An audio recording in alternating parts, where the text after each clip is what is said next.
Welcome students in academics with Raghav. और आज हम क्लास 12th का chapter number 5 that is coordination compound पढ़ेंगे। मैं आपको बता देता हूं सबसे पहले आज के लेक्चर में हम क्या कवर करेंगे। तो आज के लेक्चर में हम कवर करेंगे वर्नर थ्योरी की वर्नर थ्योरी क्या होती है। उसके बाद हम कवर करेंगे डबल सॉल्ट की डबल सॉल्ट क्या होते हैं।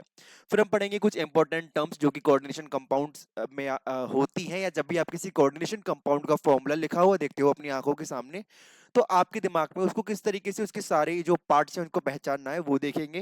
फिर हम बात करेंगे कोऑर्डिनेशन पॉलीहेड्रॉन की। कोऑर्डिनेशन पॉलीहेड्रॉन का मतलब है कि आपने कंपाउंड तो पढ़ लिया, लेकिन अब उसका जो स्ट्रक्चर होगा, अब उसका जो स्ट्रक्चर होगा उसका जो स्ट्रक्चर होगा कहने का मतलब है कि कोऑर्डिनेशन कंपाउंड के एटम्स का जो स्पेशल अरेंजमेंट होगा कहने का मतलब है कि मेटल्स का जो अरेंजमेंट है, या फिर एटम्स का, मेटल्स का या मेटल्स के चारों ओर जो एटम्स का अरेंजमेंट है स्पेस के अंदर, उसी को हम कहते हैं क्या? उसी को हम कहते हैं कोऑर्डिनेशन पॉलीहेड्रॉन। फिर हम बात करेंगे आईयूपीएसी नेमिंग की, कि उनकी नेमिंग कैसे की जाती है। ठीक है, आगे चलते हैं। सबसे पहले मैं आपको बताता हूं कि कोऑर्डिनेशन कंपाउंड आपकी केमिस्ट्री में क्या दे रखा है। उससे पहले मैं आपको थोड़ा एक कुछ चीजें रिवाइज कराता हूं जो आपने पढ़ी थी क्लास 9th के अंदर, 10th के अंदर और 11th के अंदर। तो क्या आपने उसके अंदर पढ़े थे आयनिक बॉन्ड? क्या आपने पढ़े थे उसके अंदर आयनिक कंपाउंड क्या होते हैं? आयनिक कंपाउंड क्या होते हैं? क्या आपने क्लास 11th में पढ़ा था कि कोवेलेंट कंपाउंड क्या होते हैं? क्या जी, कोवेलेंट कंपाउंड क्या होते हैं? क्या आपने पढ़ा था कोऑर्डिनेशन कंपाउंड क्या होते हैं? तो आपने नहीं पढ़ा था कोऑर्डिनेशन कंपाउंड क्या होते हैं, वो आप यहाँ पढ़ रहे हैं। आप पढ़ते हैं कोऑर्डिनेशन कंपाउंड क्लास 12th में। ठीक है, अब आप जो थोड़ा रिकॉल करो और मुझे बताओ कि आयनिक कंपाउंड कब बनता था? जब हम एक मेटल लेते थे, दूसरा नॉन मेटल लेते थे, और जब उनके बीच में जो बॉन्ड बनता था वो हमारा आयनिक बॉन्ड होता था। तो आयनिक कंपाउंड जो होता था वो किसके बीच में बॉन्ड बनता था? वो बनता था मेटल के बीच में और नॉन मेटल के बीच में। मेटल के बीच में और नॉन मेटल के बीच में। और जो बॉन्ड होता था मेटल और नॉन मेटल के बीच में, उसको हम कहते थे आयनिक बॉन्ड।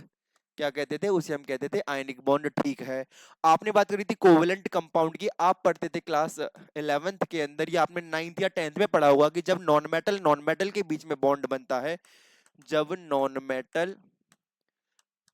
मेटल के बीच में बॉन्ड बनता है, उस बॉन्ड को हम कहते हैं कोवेलेंट बॉन्ड, और कंपाउंड कहलाता है कोवेलेंट कंपाउंड। तो कौन सा बॉन्ड बनता है? बॉन्ड बनता है कोवेलेंट बॉन्ड। ठीक है, ऐसे ही कोऑर्डिनेशन कंपाउंड होते हैं। बस याद रखना कि वहां जो बॉन्ड होगा वो होगा ट्रांजिशन मेटल के बीच में। किसके बीच में? Transition metal. ट्रांजिशन मेटल कौन से होते हैं? आपने क्लास 11th की केमिस्ट्री में पढ़ा होगा चैप्टर नंबर 3 के अंदर, की ट्रांजिशन मेटल्स होते हैं हमारे डी ब्लॉक एलिमेंट्स। कौन से होते हैं? जो डी ब्लॉक एलिमेंट्स होते हैं वो हमारे ट्रांजिशन मेटल होते हैं। उनके बीच में बॉन्ड बनेगा, किसके साथ बनेगा? तो वो बनेगा किसके साथ? जो इलेक्ट्रॉन डोनर होते हैं, जो इलेक्ट्रॉन डोनेट कर सकते हैं, जिनके पास पेयर ऑफ इलेक्ट्रॉन है डोनेट करने के लिए, यानी उन्हें हम कहते हैं लीगेंड। या फिर हम उन्हें कहते हैं कि जो हमारे होते हैं इलेक्ट्रॉन डोनर, जो इलेक्ट्रॉन डोनेट कर सकते हैं। या फिर हम उन्हें कहते हैं कि वो होंगे हमारे लुईस बेस। तो जब इनकी इन दो चीज के बीच में बॉन्ड बनेगा, ट्रांजिशन मेटल के बीच में और लीगेंड के बीच में, तो उसे हम कहेंगे कोऑर्डिनेशन बॉन्ड। बॉन्ड भी कौन सा है? बॉन्ड भी कोऑर्डिनेट बॉन्ड है। कोऑर्डिनेशन कंपाउंड बनाने में कौन से बॉन्ड की हमें यहाँ पर स्टडी करनी है? वो है हमारा कोऑर्डिनेट बॉन्ड। कोऑर्डिनेट बॉन्ड एक तरीके का कोवलेंट बॉन्ड ही है। एक तरीके का कोवलेंट बॉन्ड ही है। लेकिन कोवलेंट बॉन्ड में आप क्या पढ़ते थे? जैसे आपने कोवलेंट कंपाउंड का एग्जांपल लिया, आपने ले लिया CCl4। उसमें मान लो क्लोरीन, कार्बन के आउटर मोस्ट शेल में एक एक इलेक्ट्रॉन होता है, तो क्लोरीन अपने एक इलेक्ट्रॉन के साथ शेयरिंग करता है, और वहां पे क्या होता है? बॉन्ड फॉर्मेशन होती है।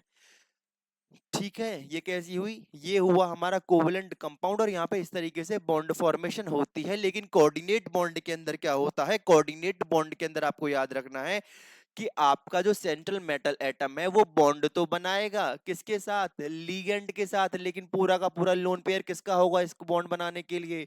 पूरा का पूरा लोन पेयर जो होगा वो लीगेंड का होगा। किसका होगा? पूरा का पूरा लोन पेयर जो होगा वो लिगेंड का होगा। ठीक है, आपको समझ में आ गया कि जी मैंने आपको बता दिया कि आयनिक कंपाउंड क्या होते हैं, मेटल और नॉन मेटल के बीच में जो बनते हैं। कोवेलेंट कंपाउंड क्या होते हैं, जो कि नॉन मेटल के बीच में बनते हैं। कोऑर्डिनेशन कंपाउंड क्या होते हैं, जो कि ट्रांजिशन मेटल यानी डी ब्लॉक एलिमेंट और लिगेंड्स, जो जो कोई भी इलेक्ट्रॉन डोनर है जिसके पास भी इलेक्ट्रॉन है डोनेट करने के लिए, वो कोऑर्डिनेशन या फिर कोऑर्डिनेशन कंपाउंड बनाते हैं कोऑर्डिनेट बॉन्ड की फॉर्मेशन करते हुए। आपको समझ में आया कि जी कोऑर्डिनेट बॉन्ड क्या है, कि पूरा का पूरा इलेक्ट्रॉन पेयर जो है वो एक एटम से आ रहा है और शेयरिंग दोनों एटम्स के बीच में हो रही है। ठीक है, अब मैं आपको एक सिंपल चीज बताता हूँ। ये तो आपकी हो गई जी कि आपको पता चल गया कि जी अगर आपसे कोई लेमन लैंग्वेज में पूछता है कि कोऑर्डिनेशन कंपाउंड बनता कैसे है, ये बता दो, तो आप उसे बता देंगे। अब आपसे कोई कहे कि आपको बताओ, मुझे लिख के दिखाओ कि हम आयनिक कंपाउंड कैसे लिखेंगे, तो आप कुछ भी लिख के दिखा देंगे। आपको बहुत सारे फॉर्मूले पता होगा। आपको पता है जी सोडियम क्लोराइड है, ये हमारा क्या है, ये हमारा मेटल है, ये हमारा नॉन मेटल है, आयनिक कंपाउंड है। ठीक है, मैग्नीशियम क्लोराइड है, MgCl2, ये हमारा मेटल है, ये हमारा नॉन मेटल है, क्या है, आयनिक कंपाउंड। आपने कहा कैल्शियम हाइड्रोक्साइड भी हमें पता है, CaOH का होल ट्वाइस। आपने कहा कि ये हमारा मेटल है, ये हमारा नॉन मेटल है, तो ये कौन सा कंपाउंड बन गया, ये बन गया हमारा क्या, आयनिक कंपाउंड। ठीक है, अब आपसे किसी ने कहा कि जी बताओ कोवेलेंट कंपाउंड का एग्जांपल बताओ, तो आप बता देंगे कोवेलेंट कंपाउंड का, जी हमें पता है CCl4 होता है, हमें पता है C2H6 होता है, हमें पता है CH4 होता है। क्योंकि इन सब में क्या हो रहा है, इलेक्ट्रॉन के जो पेयर्स है, इलेक्ट्रॉन है, उनकी शेयरिंग हो रही, तो ये हो गया हमारे कोवेलेंट कंपाउंड। कोवेलेंट कंपाउंड ये आपने बता दिया कि जी ये हो गए हमारे क्या, आयनिक कंपाउंड। तो इसमें आपने कुछ देखा, इसमें आपने एक चीज नोटिस करी होगी, ना तो हमें यहाँ पे कहीं कुछ बीच में लगाने की जरूरत है, ना हमें कोई ब्रैकेट में किसी चीज को बंद करने की जरूरत है, ना हमें कोई स्पेसिफिक कोई भी जो है स्ट्रक्चर या फिर कोई भी जो है सिंबल यूज करने की जरूरत है। लेकिन कोऑर्डिनेशन कंपाउंड में एक बड़ी अजीब चीज है। कोऑर्डिनेशन कंपाउंड में आप किस किस चीज का यूज करते हैं, आप वहां पे पैरेंथेसिस का यूज करते हैं, आप यूज करते हैं वहां स्क्वायर ब्रैकेट का। ठीक है, अब आप लिखेंगे कैसे, मान लो आपको कोई कंपाउंड दे रखा है, जैसे भी जब भी आपको कोऑर्डिनेशन कंपाउंड दे रखा होगा, तो वो इस तरीके से दे रखा होगा कि एक पार्ट, कुछ पार्ट तो उसका इस स्क्वायर ब्रैकेट के अंदर होगा और कुछ स्क्वायर ब्रैकेट के बाहर होगा, या तो आगे होगा या तो पीछे होगा। मान लो आपको दे रखा है कोबाल्ट Cl3NH3 का होल थ्राइस। ठीक है, और ये आपको दे रखा है, तो आपको कैसे पता चला ये कोऑर्डिनेशन कंपाउंड है, तो भैया जहां भी स्क्वायर ब्रैकेट आ रहा है वो हमारा कोऑर्डिनेशन कंपाउंड होता है। यानी जिस भी फॉर्मूले के अंदर स्क्वायर ब्रैकेट आता है वो हमारा कोऑर्डिनेशन कंपाउंड होता है। ये तो मैंने आपको एक जनरल चीजें बता दी कि जी ऐसा ऐसा होता है। ठीक है, अब आप कहेंगे कि जी क्लोरीन कैसे लिया, स्क्वायर ब्रैकेट का क्या मतलब है, तो वो चीजें मैं आपको अभी बताऊंगा। अभी आपको एक चीज और याद रखनी है, वो हम पढ़ेंगे वर्नर थ्योरी के अंदर। वो पढ़ेंगे हम वर्नर थ्योरी के अंदर। आपको सिर्फ अभी एक चीज याद रखनी है कि कोऑर्डिनेशन कंपाउंड जब भी लिखते हैं स्क्वायर ब्रैकेट का यूज करते हैं, कोवेलेंट और आयनिक कंपाउंड में यूज नहीं करते। आगे चलते हैं, फिर हम बात करते हैं। मैं आपको बता रहा था कि आपकी बुक में क्या दे रखा है, तो मैंने आपको बताया कि कोऑर्डिनेशन कंपाउंड के अंदर जो सेंट्रल मेटल एटम है, एक तो ट्रांजिशन मेटल के बीच में बॉन्ड होगा और एक लिगेंड के बीच में बॉन्ड होगा। जो लिगेंड होगा वो इलेक्ट्रॉन डोनर होगा, जो लिगेंड होगा वो लुईस बेस होगा। ठीक है, और हमारा कॉम्प्लेक्स कंपाउंड बन जाएगा। हम क्या देख रहे हैं, हम देख रहे हैं कि हमारा जो ट्रांजिशन मेटल है, यानी जो डी ब्लॉक एलिमेंट है, जो डी ब्लॉक एलिमेंट है, जो ट्रांजिशन मेटल है, जो मेटल है वो बाउंड होता है, किससे बाउंड होता है, नंबर ऑफ एनायन से और न्यूट्रल मॉलिक्यूल से। आपने कहा कि जी आपने तो भी बताया था कि वो हमारा इलेक्ट्रॉन डोनर होना चाहिए, लेकिन अब आप यहाँ पे कह रहे हैं कि वो हमारा कैसा है, वो एनायन है। अरे भैया एनायन मतलब क्या हुआ, एनायन मतलब क्या हुआ कि किसी के ऊपर नेगेटिव चार्ज है, और नेगेटिव चार्ज कब आता है, जब इसके पास एक लोन पेयर होगा, इसके पास एक इलेक्ट्रॉन होगा, इसने किसी से इलेक्ट्रॉन लिया होगा, तो इसके पास एक्स्ट्रा इलेक्ट्रॉन है। ये क्या है, ये एक्स्ट्रा इलेक्ट्रॉन ही तो है। चूंकि इसके पास इलेक्ट्रॉन है तभी तो नेगेटिव चार्ज आया। मान लो इसने किसी से एक इलेक्ट्रॉन लिया तो इस पे एक नेगेटिव चार्ज आ गया। मान लो इसने किसी से दो इलेक्ट्रॉन लिए तो कितना चार्ज आएगा, -2। मान लो इसने किसी से 4 इलेक्ट्रॉन लिए तो कितना चार्ज आएगा, -4। ठीक है, तो इसलिए हमने कहा नेगेटिव या न्यूट्रल स्पीशीज। आपने एक चीज देखी होगी कि जब मैंने लिगेंड को बताया था, तो बताया था कि लिगेंड के पास पावर होती है, लिगेंड की कैपेसिटी होती है कि वो इलेक्ट्रॉन को डोनेट करेगा। लिगेंड क्या करेगा, इलेक्ट्रॉन को डोनेट। अब इलेक्ट्रॉन डोनेट करने के लिए लिगेंड के पास एक्स्ट्रा इलेक्ट्रॉन भी तो होने चाहिए। मैंने यहाँ पे कैटायन वर्ड का यूज नहीं किया, मैंने यूज किया है एनायंस का, मैंने यूज किया है न्यूट्रल मॉलिक्यूल्स का। कैटायन का क्यों नहीं किया? मान लो आपके पास कैटायन है, कैटायन कब बनता है? मान लो मेरे पास एक ही एटम है ए, इसने क्या किया, इसके अंदर से हमने एक इलेक्ट्रॉन निकाल दिया, एक इलेक्ट्रॉन गया, तो इसके ऊपर क्या एक पॉजिटिव चार्ज नहीं आएगा? तो इसके ऊपर तो इलेक्ट्रॉन की वैसे ही कमी है, इसके ऊपर तो इलेक्ट्रॉन की वैसे ही कमी है। तो क्या ये किसी को इलेक्ट्रॉन दे पाएगा? नहीं दे पाएगा ना, इसलिए हम कैटायन को लिगेंड की तरह यूज नहीं करते हैं मोस्टली केसेस में। लेकिन हमारे पास इसके भी कुछ एग्जांपल्स हैं, एक्सेप्शंस हैं, कि 2 3 4 कैटायंस ऐसे हैं जो कि लिगेंड का वर्क करते हैं। ठीक है, अब आपकी एनसीईआरटी में ये एग्जांपल दे रखे हैं कि जी क्लोरोफिल जो है, डे टू डे लाइफ के एग्जांपल्स हैं कि जी क्लोरोफिल जो है वो मैग्नीशियम का कोऑर्डिनेशन कंपाउंड है, हीमोग्लोबिन आयरन का कोऑर्डिनेशन कंपाउंड है, और विटामिन बी 12 कोबाल्ट का कोऑर्डिनेशन कंपाउंड है। इंपॉर्टेंट है कॉम्पिटिटिव व्यू से भी, और आपके एमसीक्यूज में 1 मार्क में पूछा जा सकता है। ठीक है, ओके, आगे चलते हैं। फिर हम बात करते हैं वर्नर थ्योरी की। तो सबसे पहले सभी साइंटिस्ट ने, सब लोगों ने बात कर ली थी कि जी आयनिक कंपाउंड क्या होते हैं, कोवलेंट कंपाउंड क्या होते हैं। लेकिन सबसे पहले साइंटिस्ट जिसने बात करी कि कोऑर्डिनेशन कंपाउंड नाम की भी कोई चीज होती है, और होती है तो उसके स्ट्रक्चर को क्यों ना पढ़ा जाए, वो सबसे पहले पढ़ा था हमारे स्विस केमिस्ट ने। स्विस केमिस्ट ने फॉर्मुलेट किया था एक कोऑर्डिनेशन कंपाउंड के फॉर्मूले को निकाल करके रखा था, किसने? अल्फ्रेड वर्नर ने। किसने? अल्फ्रेड वर्नर ने। अल्फ्रेड वर्नर ने क्या किया, अल्फ्रेड वर्नर के पोस्टुलेट्स हम पढ़ेंगे कि अल्फ्रेड वर्नर ने बताया था कि कोऑर्डिनेशन कंपाउंड के अंदर 2 तरीके की वैलेंसी होती है, एक प्राइमरी वैलेंसी होती है और एक सेकेंडरी वैलेंसी होती है। पढ़ा क्या था अल्फ्रेड वर्नर ने? तो अल्फ्रेड वर्नर ने पढ़ा था कि आपने लेट सपोज कोबाल्ट क्लोराइड ले लिया। अल्फ्रेड वर्नर ने क्या बताया था? अल्फ्रेड वर्नर ने बताया था,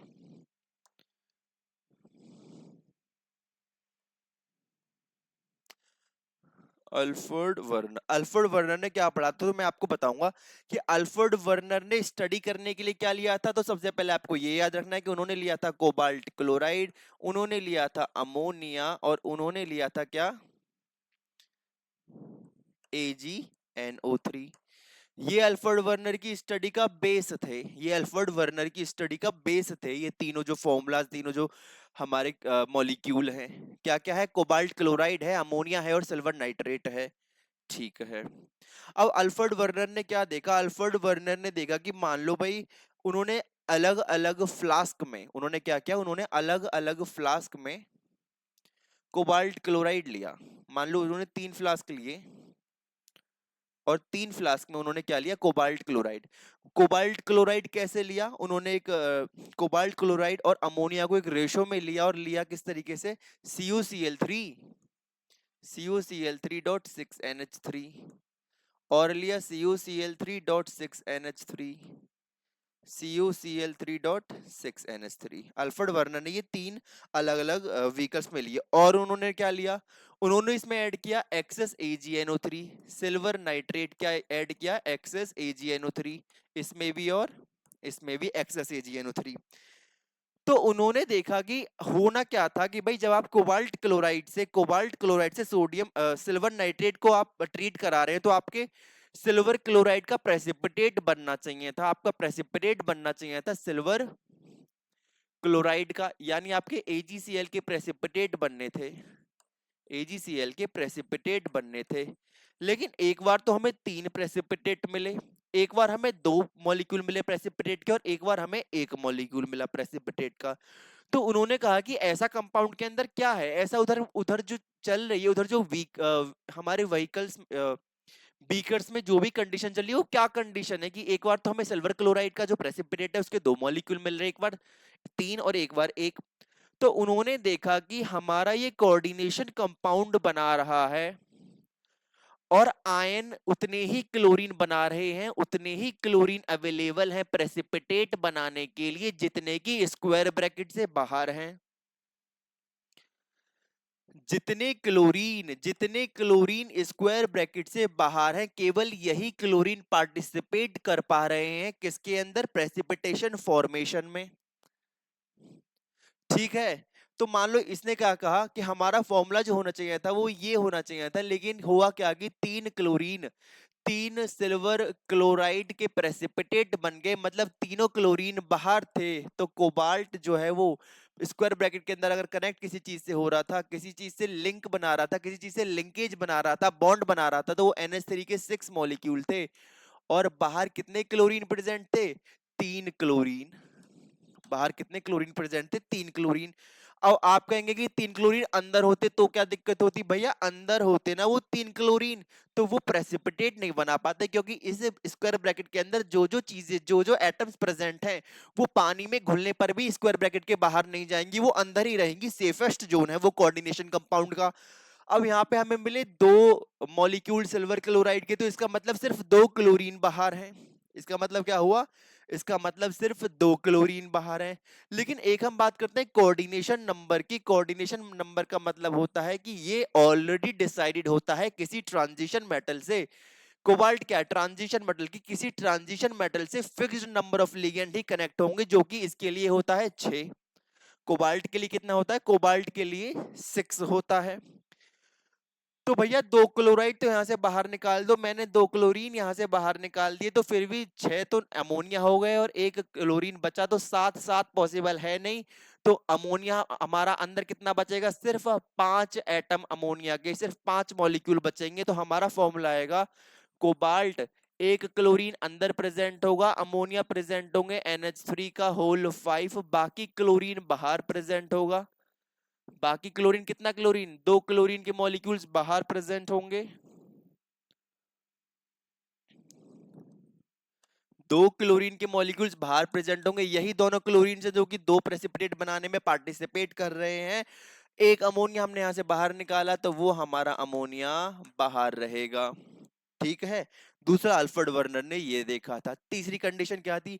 तीसरी में अल्फ्रेड वर्नर ने देखा कि सिर्फ एक ही मॉलिक्यूल प्रेसिपिटेट हो रहा है सिल्वर क्लोराइड का, मतलब सिर्फ एक ही क्लोरीन हमारे स्क्वायर ब्रैकेट के बाहर है। एक क्लोरीन को स्क्वायर ब्रैकेट के बाहर रख दिया, बाकी क्लोरीन आगे सिल्वर के अंदर AgCl2। तो 3 में से एक बाहर आ गया, 2 अंदर बचे।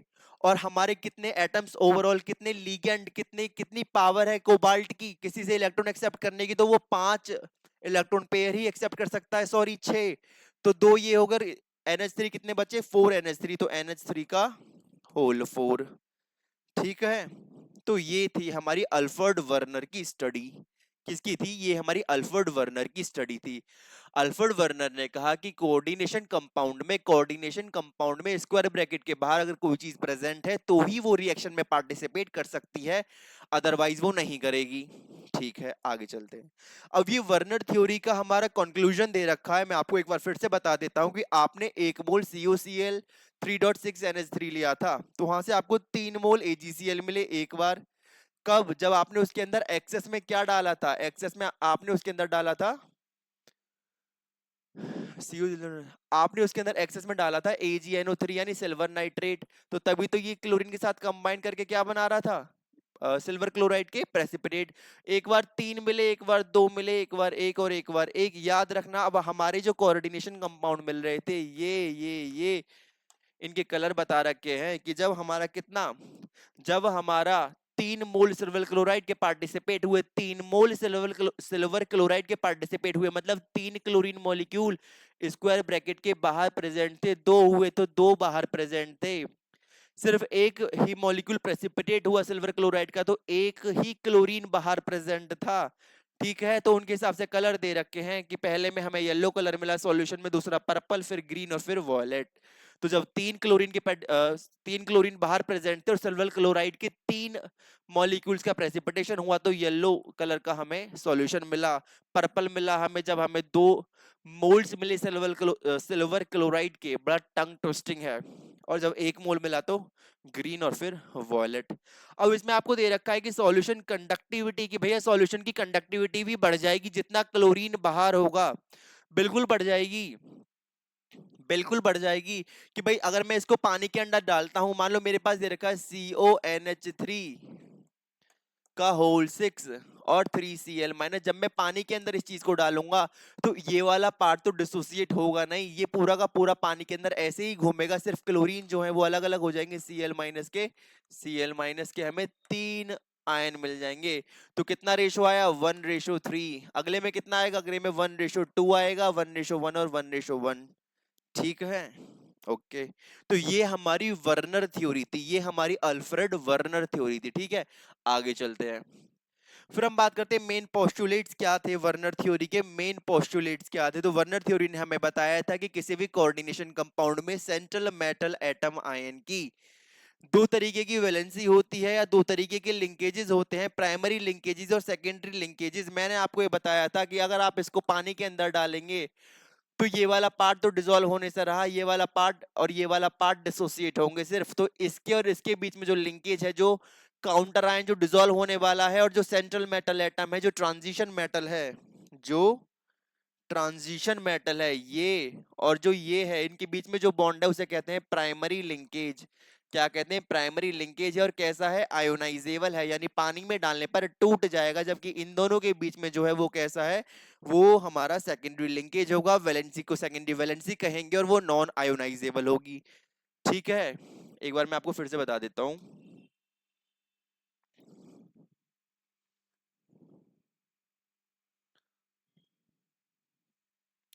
मैं आपको फिर से बता देता हूं कि मान लो आपका कोई कोऑर्डिनेशन कंपाउंड जो हम अभी पढ़ रहे थे वही देख लेते हैं। तो हमने लिया let's suppose CuCl3 NH3 CuCl NH3 का होल 5। ये हो गया स्क्वायर ब्रैकेट, यानी ये हो गया कोऑर्डिनेशन कंपाउंड। और यहाँ पे मान लो एक Cl अंदर रह गया, तो कितने Cl थे, 3 Cl थे। तो कितने Cl बाहर रह जाएंगे, तो बाहर रह जाएंगे 1 Cl। ठीक है, सॉरी 2 Cl। तो होगा क्या कि जब मैं इसको पानी के अंदर डालूंगा, मैं इसको पानी के अंदर डालूंगा तो स्क्वायर ब्रैकेट पे कितना चार्ज है, 2 क्लोरीन यहाँ पर है, तो यहाँ पे +2 चार्ज आ रहा होगा। तो COClNH3 का होल 5 +2 तो अलग पानी में घूमेगा इस आयन फॉर्म में। ये क्या हुआ, ये कैटायनिक फॉर्म हुई। क्या हुई, कैटायनिक फॉर्म हुई। और जो क्लोरीन के 2 मॉलिक्यूल्स हैं, और जो 2 मॉलिक्यूल्स हैं क्लोरीन के, वो अलग घूमेंगे।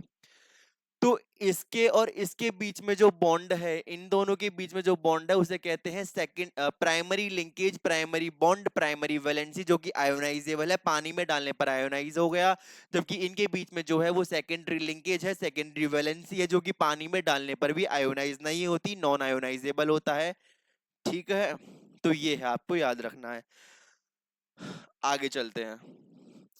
तो हम वही बात कर रहे थे कि मेन पोस्टुलेट कहते हैं कि एक प्राइमरी वैलेंसी है और एक सेकेंडरी वैलेंसी है। दो तरीके के लिंकेजेस हैं, एक प्राइमरी लिंकेजेस है, एक सेकेंडरी लिंकेज है। प्राइमरी लिंकेज कौन सा है, जो काउंटर आयन, जो डिसॉल्व होने वाला आयन है उसके और सेंट्रल मेटल यानी ट्रांजिशन मेटल के बीच का जो लिंकेज है, ये क्या है, ये ट्रांजिशन मेटल है।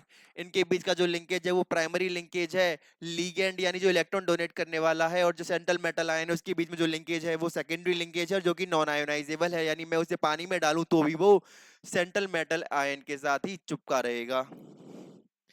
फिर अगला है सेकेंडरी वैलेंसी नॉन आयोनाइजेबल होती है, वो दे रखा है आपका। प्राइमरी वैलेंसी कैसी होती है, प्राइमरी वैलेंसी इजीली आयोनाइजेबल होती है, नेगेटिव आयन से सेटिस्फाई होती है, लेकिन जरूरी नहीं है नेगेटिव आयन से सेटिस्फाई हो। ये आपका पोस्टुलेट कहता है, क्योंकि उस वक्त तक ज्यादा कंपाउंड्स को नहीं पढ़ा गया था। तो अल्फ्रेड वर्नर के अकॉर्डिंग नेगेटिव आयन से ही प्राइमरी वैलेंसी सेटिस्फाई होती है, जबकि पॉजिटिव आयन से भी होती है। सेकेंडरी वैलेंसी नॉन आयोनाइजेबल होती है, आपको पता है स्क्वायर ब्रैकेट के अंदर है, वो आयोनाइज होने वाली है नहीं पानी में डालने पर भी। सेकेंडरी वैलेंसी इक्वल टू होती है कोऑर्डिनेशन नंबर के। कोऑर्डिनेशन नंबर का मतलब है, वो मैं भी आपको आगे बताऊंगा। और मेटल के लिए कोऑर्डिनेशन नंबर फिक्स होता है। अब जो ये मेरे अब ये जो मेरे लिगेंड्स हैं जो कि नॉन आयोनाइजेबल हैं, इनका जो अरेंजमेंट है इसके चारों तरफ, जब हम स्पेस में देखते हैं, 3D में देखते हैं, उस स्पेशल अरेंजमेंट को हम क्या कहते हैं, उस स्पेशल अरेंजमेंट को हम कोऑर्डिनेशन पॉलीहेड्रॉन कहते हैं। क्या कहते हैं, कोऑर्डिनेशन पॉलीहेड्रॉन कहते हैं। ठीक है, तो ये आपकी थी अल्फ्रेड वर्नर थ्योरी। आगे चलते हैं। फिर हम बात करते हैं मोस्ट कॉमन ज्योमेट्रीज की। ये आप केमिकल बॉन्डिंग के अंदर भी पढ़ते हैं, जो कि आपके क्लास 11th का चैप्टर नंबर 4 है। ऑक्टाहेड्रल का मतलब है कि आपका एक बीच में एटम प्रेजेंट है, आपका एक एटम बीच में प्रेजेंट है और उसके चारों तरफ 6 एटम्स प्रेजेंट हैं, 6 एटम्स प्रेजेंट हैं। तो उसी को हम कहते हैं क्या, ऑक्टाहेड्रल। होगा क्या उसमें कि एक एटम तो पीछे की तरफ प्रेजेंट होगा, बी। लेट सपोज इसमें मैंने ले लिया AB6, तो 2 एटम तो आपके पीछे यानी बोर्ड में, जैसे ये आपका बोर्ड है, ठीक है, तो एक एटम ये आपका मान लो ए है, तो एक इधर की तरफ प्रेजेंट होगा, एक इधर की तरफ, एक आगे की तरफ और एक और इधर आगे की तरफ। तो ये हो गया बी। फिर यहाँ पे ये हम इसे डिनोट करेंगे सॉलिड से। किससे डिनोट करेंगे? सॉलिड से। इसका मतलब समझ रहे हो सॉलिड से, कि बोर्ड से बाहर आ रहा है जो अगला एटम है, बोर्ड से बाहर आ रहा है। ठीक है, ओके। यहाँ पे भी बी प्रेजेंट होगा, यहाँ पे भी बी प्रेजेंट होगा। एक ऊपर होगा बी और एक ऊपर होगा। वैसे तो ये क्या बना, ये हमारा, ये मेरा स्क्वायर बायपिरामिडल भी बना, कि अगर मैं इनको जोड़ दूं, अगर मैं सारे बी को जो एक प्लेन में है इन्हें ऐसे जोड़ दूं, तो एक छतरी सी तो ऊपर बन जाएगी जब मैं इनको ऐसे ऐड कर दूंगा, और एक छतरी सी नीचे बन जाएगी।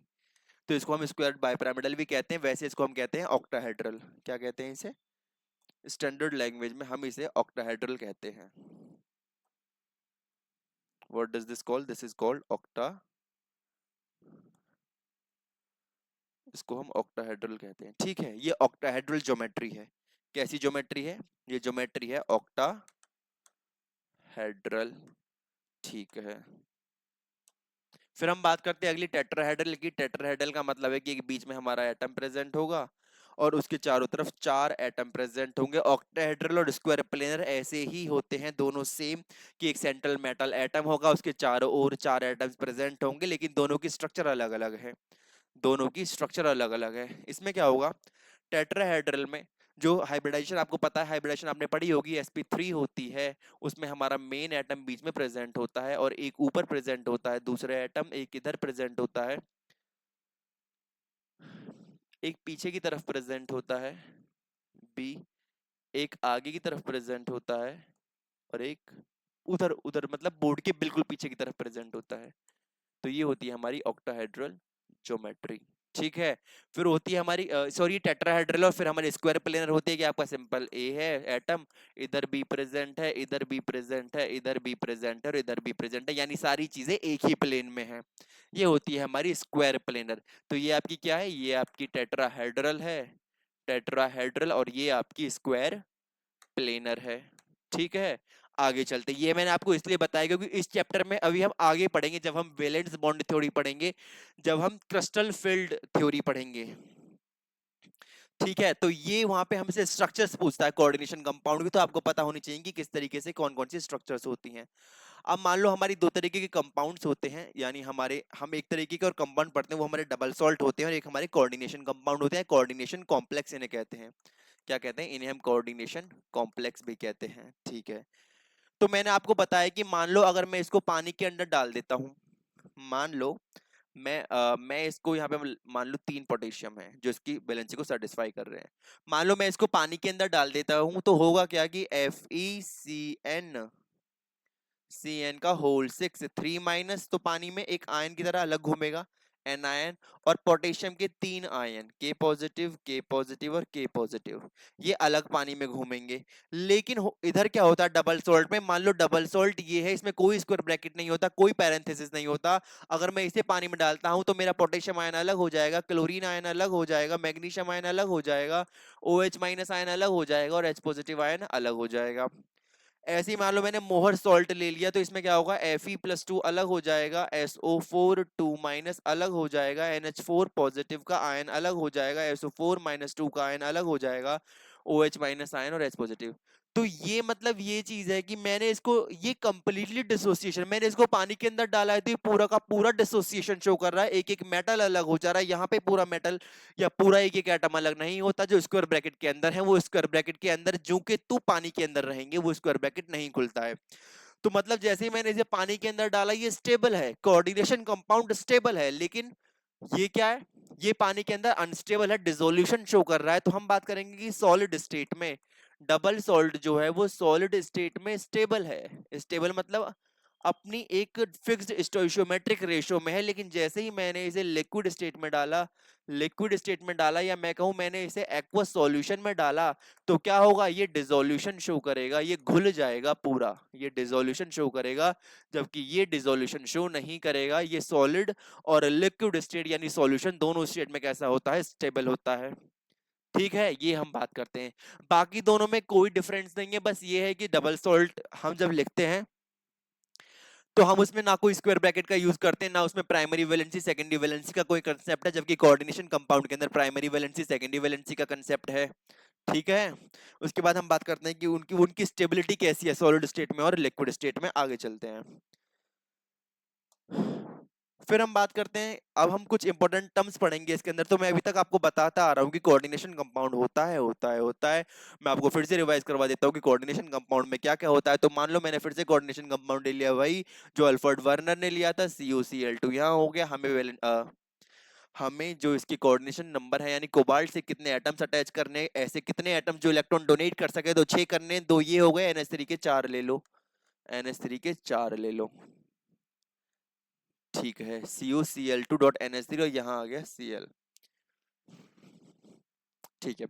तो आपको सबसे पहले याद रखना है कि जो भी चीजें स्क्वायर ब्रैकेट के अंदर हैं, जो भी चीजें स्क्वायर ब्रैकेट के अंदर हैं, उन्हें हम कहते हैं कोऑर्डिनेशन एंटिटी। स्क्वायर ब्रैकेट के स्क्वायर ब्रैकेट के अंदर स्क्वायर ब्रैकेट के अंदर जो भी चीजें हैं, उन्हें हम कहते हैं कोऑर्डिनेशन कोऑर्डिनेशन एंटिटी। क्या कहते हैं? एंटिटी। ठीक है। स्क्वायर ब्रैकेट के जो बाहर एटम या फिर आयन प्रेजेंट है, उसको हम कहते हैं काउंटर आयन। क्या कहते हैं? काउंटर आयन कहते हैं। ठीक है। काउंटर आयन जो है वो किससे, काउंटर आयन जो है उसका लिंकेज है किससे? सेंट्रल मेटल एटम या फिर आयन से। उस लिंकेज को कहते हैं प्राइमरी लिंकेज। Primary linkage. उस वैलेंसी को कहते हैं प्राइमरी वैलेंसी। क्या कहते हैं? Primary valency. कैसा होता है वो? आयोनाइजेबल होता है। पानी में आप डालेंगे घुल जाएगा, इसके जो एटम्स है वो अलग आयन बना लेंगे। ठीक है। फिर स्क्वायर ब्रैकेट के जो अंदर सेंट्रल मेटल एटम के अलावा जो प्रेजेंट होता है, उन्हें हम कहते हैं लीगेंड। क्या कहते हैं? लीगेंड। लीगेंड जो होते हैं वो क्या होते हैं? वो इलेक्ट्रॉन डोनेट करने वाले होते हैं। Donate electron donor electron donor होते हैं। चूंकि इनके पास कैपेबिलिटी है कि ये इलेक्ट्रॉन डोनेट कर सकते हैं, तो इन्हें हम कहते हैं लुईस बेस। कोई भी वो एटम जो इलेक्ट्रॉन डोनेट कर सकता है, उसे हम कहते हैं लुईस बेस। ठीक है। उसके अलावा जो लीगेंड है, उन लीगेंड और सेंट्रल मेटल एटम के बीच में जो लिंकेज है, वो कौन सा लिंकेज होता है? वो लिंकेज होता है हमारा सेकेंडरी लिंकेज। Secondary linkage. वो वैलेंसी होती है हमारी सेकेंडरी वैलेंसी, जो कि नॉन आयोनाइजेबल होती है, कि अगर मैं पानी में डालूं तो भी स्क्वायर ब्रैकेट के अंदर जो चीजें हैं वो स्क्वायर ब्रैकेट के अंदर ही रहेंगी, वो आयोनाइज नहीं होंगी। ठीक है। और एक हमारा प्रेजेंट होता है क्या? एक हमारा प्रेजेंट होता है सेंट्रल मेटल एटम। क्या प्रेजेंट होता है? Central metal atom. जो सेंट्रल मेटल एटम होता है वो एक्चुअली हमारा ट्रांजिशन मेटल होता है। क्या होता है? ट्रांजिशन मेटल होता है। ठीक है। क्या होता है? ट्रांजिशन मेटल होता है। और वो दोनों हमारे जो मॉलिक्यूल्स हैं, जो आयंस हैं, उनसे लिंकेज शो करता है। उसके पास कैपेबिलिटी है इलेक्ट्रॉन को एक्सेप्ट करने की, तो उसे हम इसलिए क्या कहते हैं? उसे हम कहते हैं लुईस एसिड। क्या कहते हैं? Lewis acid. तो ये चीजें आपको याद रखनी है कि हमारा स्क्वायर ब्रैकेट के अंदर जो है वो कोऑर्डिनेशन एंटिटी है, हमारा लीगेंड भी कुछ होता है, हमारा काउंटर आयन भी कुछ होता है जो कि आयोनाइजेबल है। आपको याद रखना है कि सेंट्रल मेटल एटम जो वो ट्रांजिशन मेटल या फिर लुईस एसिड होता है। सेंट्रल मेटल एटम सिर्फ एक होगा, एक कोऑर्डिनेशन कंपाउंड के अंदर। ये आप अपनी कॉपी में बना लीजिए। ठीक है। ओके। आगे चलते हैं। देखो वही दे रखा है कि कोऑर्डिनेशन एंटिटी क्या है, तो वही आपके एनसीईआरटी में लिख के बता रखा है कि part with in the square bracket के अंदर जो पार्ट है वो कोऑर्डिनेशन एंटिटी है। सेंट्रल मेटल एटम जो है वो लुईस एसिड है। लुईस एसिड क्यों है? क्योंकि वो इलेक्ट्रॉन एक्सेप्टर है, इलेक्ट्रॉन के पेयर को एक्सेप्ट करेगा। आपका जो लीगेंड है वो लुईस बेस है। वो लुईस बेस क्यों है? तो वो लुईस बेस इसलिए है क्योंकि वो इलेक्ट्रॉन डोनर है, इलेक्ट्रॉन को डोनेट करने वाला है। लीगेंड्स आपके कैसे हो सकते हैं? लीगेंड्स आपके सिंपल आयंस हो सकते हैं, मॉलिक्यूल्स हो सकते हैं, और लार्ज मॉलिक्यूल्स हो सकते हैं। इवन मैक्रोमॉलिक्यूल्स भी होते हैं जो कि लीगेंड की तरह वर्क करते हैं, यानी वो इलेक्ट्रॉन पेयर देना चाहते हैं, इलेक्ट्रॉन पेयर देते हैं, और central metal atom transition metal को इलेक्ट्रॉन पेयर देकर के कोऑर्डिनेशन कंपाउंड बनाते हैं। अब हम बात करते हैं लीगेंड की डेंटिसिटी की। किसकी? लीगेंड की डेंटिसिटी की। तो पहले यहाँ पे एक चीज समझो,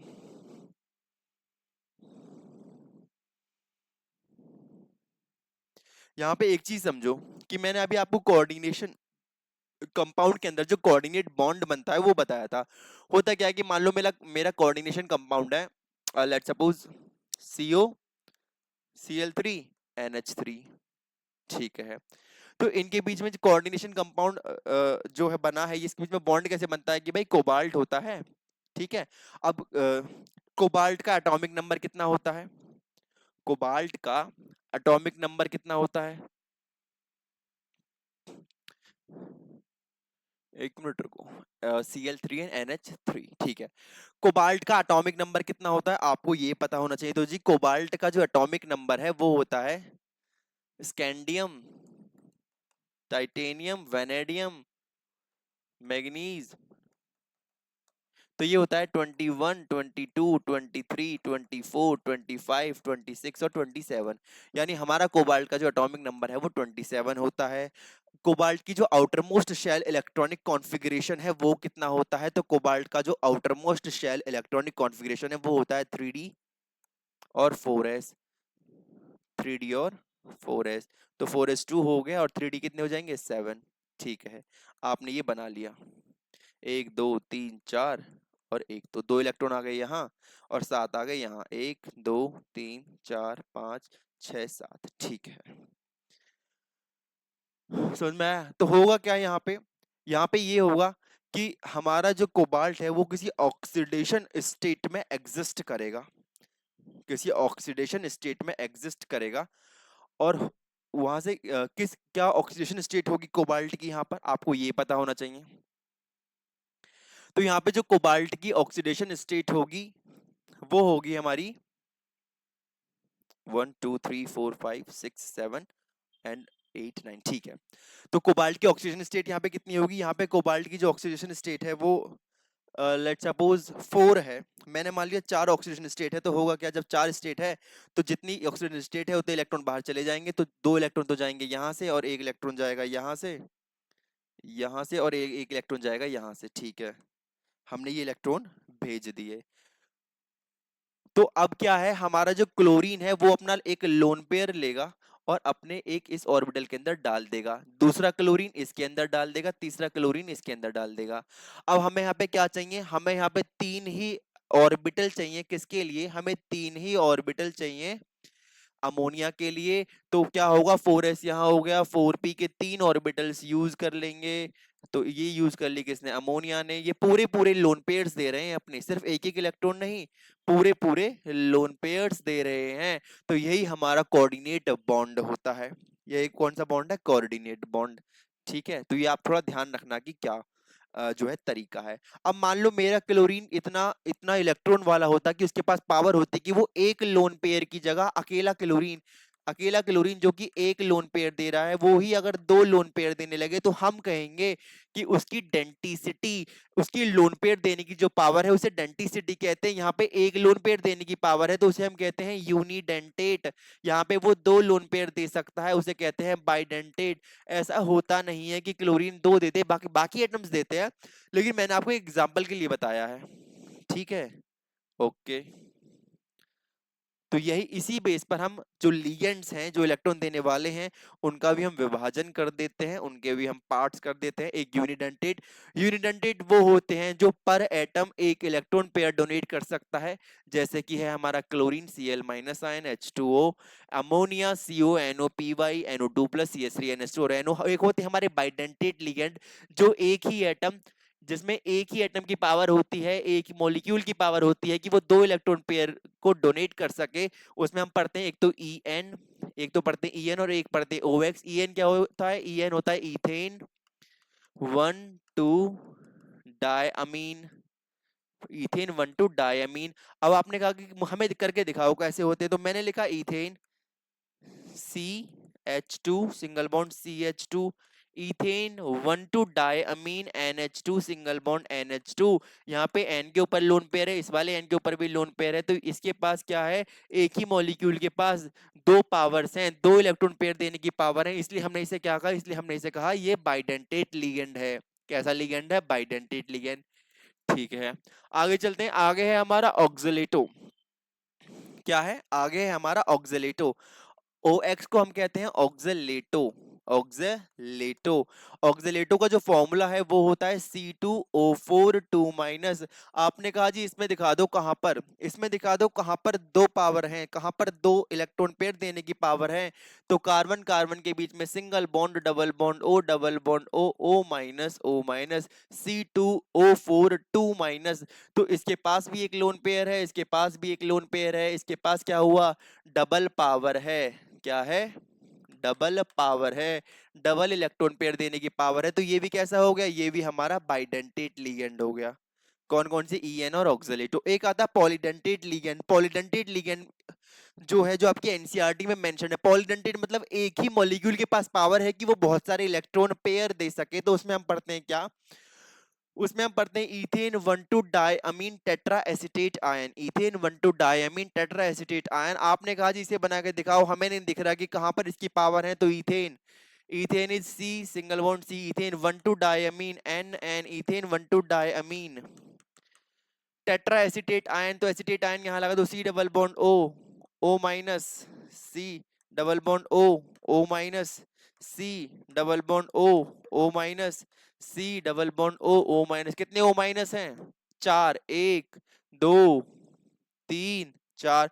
अब आपने कहा जी, आपने तो कहा था कि ये हेक्साडेंटेट लिगेंड है। कैसा है, हेक्साडेंटेट लिगेंड है, लेकिन हमें तो सिर्फ चार ही दिख रहे हैं। तो क्या हुआ भैया, नाइट्रोजन के पास भी तो लोन पेयर प्रेजेंट है, तो छह डेंटिसिटी हुई ना, छह पावर हुई ना इलेक्ट्रॉन पेयर डोनेट करने की। इसलिए इसे कहते हैं पॉलीडेंटेट लिगेंड, या फिर इसे कहते हैं हेक्साडेंटेट लिगेंड। ठीक है, ये आपके एनसीईआरटी में दे रखा, बहुत ही इंपॉर्टेंट है एग्जाम पॉइंट ऑफ व्यू से। फिर आते हैं हमारे इसके अंदर एम्बीडेंटेट लिगेंड, मतलब ऐसे एटम्स जिनके पास, ऐसे एटम्स जिनके पास पावर तो है कि वो दो इलेक्ट्रॉन पेयर्स डोनेट कर सकते हैं, लेकिन वो सिर्फ एक इलेक्ट्रॉन पेयर ही यूज कर पाते हैं। मान लो मेरा NO2 है, NO2 कैसे बनता है, N डबल बॉन्ड, और यहाँ पे क्या होता है, this is the formation, this is how NO2 formed. इस तरीके से बनता है NO2। ठीक है, तो होगा क्या कि जब हमारा जो ऑक्सीजन है, जब हमारा ऑक्सीजन जो है वो वर्क करेगा किसका, इलेक्ट्रॉन पेयर को डोनेट करने का, इलेक्ट्रॉन पेयर को डोनेट करने का। तो उसे हम कहेंगे नाइट्राइटो ओ, उस लिगेंड का नाम होगा नाइट्राइटो ओ। और जब नाइट्रोजन देगा, जब नाइट्रोजन देगा तो उसको हम क्या कहेंगे, जब नाइट्रोजन देगा तो उसको हम कहेंगे नाइट्रो एन। ठीक है, तो ये भी आपके एनसीईआरटी में गिवन है, आपको याद रखना है। ऐसे ही हमारा थायोसाइनाइटो होता है और हमारा होता है आइसोथायोसाइनाइटो। तो ये आपको याद रखना है कि कौन से हमारे यूनिडेंटेट लिगेंड होते हैं, कौन से बाइडेंटेट लिगेंड होते हैं, कौन से पॉलीडेंटेट और कौन से एम्बिडेंटेट। यूनिडेंटेट में मतलब हुआ कि उसके पास एक ही इलेक्ट्रॉन पेयर देने की पावर है, बाइडेंटेट का मतलब हुआ कि उसके पास इलेक्ट्रॉन पेयर देने की पावर है वो भी दो, पॉलीडेंटेट का मतलब हुआ कि एक ही मॉलिक्यूल जो है वो छह इलेक्ट्रॉन पेयर्स को डोनेट कर देगा। और एम्बिडेंटेट का मतलब हुआ कि उसके पास पावर तो है कि वो एक ही मॉलिक्यूल जो है वो दो इलेक्ट्रॉन पेयर डोनेट कर दे, लेकिन उसकी कैपेसिटी से बाहर है, उसको सिर्फ इतनी ही परमिशन है कि वो एक बार में एक इलेक्ट्रॉन पेयर डोनेट कर सकता है। ठीक है, आगे चलते हैं। हम बात करते हैं टाइप ऑफ लिगेंड्स की। टाइप ऑफ लिगेंड्स में हम बात करते, हमने अभी बात करी टाइप ऑफ लिगेंड्स की, उसमें हम बात करते हैं कि पॉलीडेंटेट लिगेंड। पॉलीडेंटेट लिगेंड जब दो या दो से ज्यादा डोनर एटम्स का यूज करते हैं, पॉलीडेंटेट लिगेंड जब दो या दो से ज्यादा डोनर एटम्स का यूज करते हैं, तो उन्हें हम कहते हैं चिलेट लिगेंड। क्या कहते हैं, चिलेट लिगेंड। और वो एक रिंग बनाते हैं, उसे कहते हैं चिलेटिंग रिंग। तो बड़ा ही इंपॉर्टेंट है कॉम्पिटेटिव एग्जाम यानी नीट और जेई के पॉइंट ऑफ व्यू से, और आपके बोर्ड के लिए, कि आपको पता होना चाहिए कि चिलेटिंग लिगेंड क्या होते हैं, चिलेटिंग लिगेंड क्या होते हैं। आपको पता होना चाहिए कि चिलेटिंग रिंग क्या होती है, चिलेटिंग रिंग क्या होती है, और आपने पता होना चाहिए कि चिलेटिंग रिंग या फिर लिगेंड का क्या हमारा यूज है, क्या उसका एडवांटेज है। तो उसका एडवांटेज ये है कि जिसके अंदर भी चिलेटिंग लिगेंड यूज हो रहा होगा, जिसके अंदर भी चिलेटिंग रिंग बन रही होगी, वो ज्यादा स्टेबल होगा उस लिगेंड के मुकाबले जिसके अंदर चिलेटिंग रिंग नहीं बन रही होगी। मान लो मैंने ले लिया इथेन 1,2 डायअमीन, अभी जस्ट मैंने आपको पिछली स्लाइड पे बताया था कि ईएन जो होता है वो कैसा होता है, कि जी ईएन जो होता है वो बाइडेंटेट लिगेंड है। मान लो इसने वो वाली कंडीशन, जब हमारा चिलेट लिगेंड बनेगा कि साइमल्टेनियसली बाइंड हो गया सिंगल मेटल आयन से और डोनेट कर रहा है अपने दोनों डोनर एटम से, इलेक्ट्रॉन को डोनेट कर रहा है। तो मान लो ये एक मेरा मेटल है, इसको 6 इलेक्ट्रॉन पेयर्स की नीड थी। तो हमारा क्या हुआ, हमारे ईएन भाई साहब आकर के बैठ गए कि मैं एक तो इस तरफ से इलेक्ट्रॉन पेयर दूंगा, एक इस तरफ से इलेक्ट्रॉन पेयर दूंगा, लेकिन अभी तो सिर्फ दो ही हुए। अभी तो सिर्फ दो इलेक्ट्रॉन पेयर ही हुए। अगले ईएन ने कहा कि चलो मैं भी आता हूं, और उससे अगले ने कहा कि चलो मैं भी आता हूं। तो अब क्या हुआ कि हमारे तीन ईएन ने क्या किया, तीन ईएन ने 6 इलेक्ट्रॉन पेयर्स को डोनेट कर दिया, क्योंकि तीन ईथेन 1 2 डायमीन ने 6 इलेक्ट्रॉन पेयर्स को डोनेट कर दिया। तो ये क्या बन गई, ये रिंग ही तो है, ये हमारी क्लोज रिंग स्ट्रक्चर ही तो है। तो इन्हें ही हम क्या कहते हैं, इन्हें ही हम कहते हैं चिलेटिंग रिंग। क्या कहते हैं, इन्हें ही हम कहते हैं चिलेटिंग रिंग। ये क्या करेंगी, कंपाउंड की स्टेबिलिटी को बढ़ाएंगी, कंपाउंड की स्टेबिलिटी को बढ़ाएंगी। कंपाउंड ज्यादा स्टेबल हो जाएगा, कैसा हो जाएगा, मोर स्टेबल। ठीक है, आगे चलते हैं। तो आपको समझ में आया कि यूनिडेंटेट लिगेंड क्या है, बाइडेंटेट क्या है, पॉलीडेंटेट क्या है और एम्बीडेंटेट क्या है। फिर मैंने आपको बताया कि चिलेटिंग लिगेंड और चिलेटिंग रिंग क्या होती है, मैंने आपको रिंग बना करके दिखाई इथेन 1 2 डायमीन का एग्जांपल लेके। अब हम बात करते हैं कोऑर्डिनेशन नंबर की। किसकी, कोऑर्डिनेशन नंबर की। तो अभी तक मैं आपको जो बताता आ रहा हूं, आपने मेरे आपके दिमाग में क्वेश्चन आया हुआ कि मैंने लिखा CuCl3NH3 का होल 3, तो ये क्लोरीन तीन ही क्यों लिए, ये अमोनिया तीन ही क्यों लिए, ओवरऑल 6 लिगेंड को ही क्यों जोड़ा कोबाल्ट से। तो ये जो नंबर है, ये जो नंबर है लिगेंड को जोड़ने का, ये इलेक्ट्रॉन पेयर कितने चाहिए, इसी को कोऑर्डिनेशन नंबर कहते हैं। और ये डिपेंड करता है किस पर, ये डिपेंड करता है ऑक्सीडेशन स्टेट पर, स्टेबिलिटी पर। ठीक है, उसके बाद हर मेटल एटम आयन के लिए फिक्स होता है, कभी कोई कोई कई बार एक तरीके का शो करता है, कोई कोई कई बार दो तरीके के शो करते हैं। और आपका एग्जांपल दे रखा है कि अगर आपको कोऑर्डिनेशन कंपाउंड दे रखा है, तो सेंट्रल कोऑर्डिनेशन नंबर जो होता है वो होता है total number of sigma bonds, total number of sigma bonds formed by ligand. तो लीगेंड कितने सिग्मा बॉन्ड बना रहा है, जितने सिग्मा बॉन्ड लीगेंड बना रहा होगा उतने ही हमारे कोऑर्डिनेशन नंबर होगा।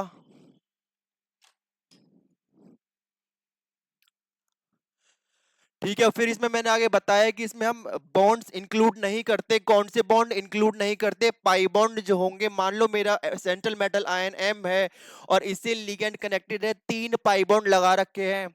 ये क्या है, तीन पाई बॉन्ड है, तो इसमें एक सिग्मा होगा, क्या होगा, एक सिग्मा होगा। तो ये सिग्मा जो एक है, सिर्फ यही डिपेंड करेगा, यही बताएगा कि हमारा कोऑर्डिनेशन नंबर क्या होगा। ठीक है, आगे चलते हैं। फिर हम बात करते हैं ऑक्सीडेशन नंबर की। तो ऑक्सीडेशन नंबर आपने क्लास 11th में पढ़ा होगा कि हर मेटल आयन की ऑक्सीडेशन स्टेट होती है। जैसे मैंने एग्जांपल लिया सोडियम क्लोराइड का, तो इसमें सोडियम की जो ऑक्सीडेशन स्टेट है वो कितनी होगी, वो +1 होगी, और क्लोरीन की जो होगी वो हमारी -1 होगी। तो ऐसे ही मैंने कोऑर्डिनेशन कंपाउंड, या लेट सपोज आपकी एनसीईआरटी में दे रखा है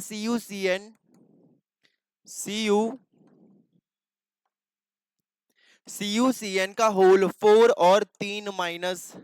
तो आपके एनसीईआरटी में ये एग्जांपल दे रखा है, तो इसमें जो सेंट्रल मेटल आयन है जो कॉपर है, उसका ऑक्सीडेशन स्टेट कितना है, वो फिक्स्ड होता है। ठीक है, इसी को हम क्या कहते हैं, इसी को कहते हैं हम ऑक्सीडेशन नंबर। या फिर ये समझो कि अगर मैं सारे लिगेंड्स हटा दूं, अगर मैं Cn- के सारे चार के चार एटम्स को हटा दूं, तो इसके ऊपर जितना चार्ज आएगा उसी को क्या कहते हैं, उसी को ऑक्सीडेशन स्टेट या फिर ऑक्सीडेशन नंबर कहते हैं। आगे चलते हैं। तो यहाँ पे ये आपकी एनसीईआरटी में नहीं गिवन है, लेकिन मैंने ऐड किया है। आपकी ये डी ब्लॉक एलिमेंट्स की फर्स्ट सीरीज है, जिसमें हम बात करते हैं स्कैंडियम टाइटेनियम।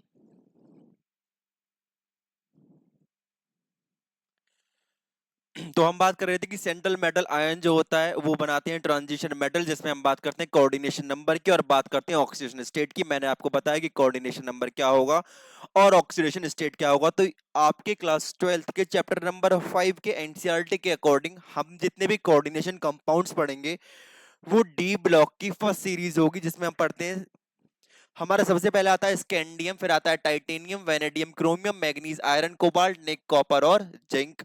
अब आपको याद रखनी है ये चीजें, रट लेना कि कोऑर्डिनेशन नंबर स्कैंडियम का हमेशा 6 होगा, टाइटेनियम का 6, कोऑर्डिनेशन नंबर 6 होगा, मतलब उन्हें 6 लोन पेयर्स की जरूरत है। और वो 6 लिगेंड से अटैच हो सकते हैं अगर लिगेंड यूनिडेंटेट है, और अगर लिगेंड बाइडेंटेट है तो 3 लिगेंड से, ठीक है। फिर 6 और 5 वेनेडियम के हैं, ये आप देख लेना, आपकी एनसीईआरटी में गिवन नहीं है, आप इन्हें नोट कर सकते हैं जिससे कि आपको आगे कोऑर्डिनेशन कंपाउंड्स के फॉर्मूले बनाने में आसानी रहे। आगे चलते हैं।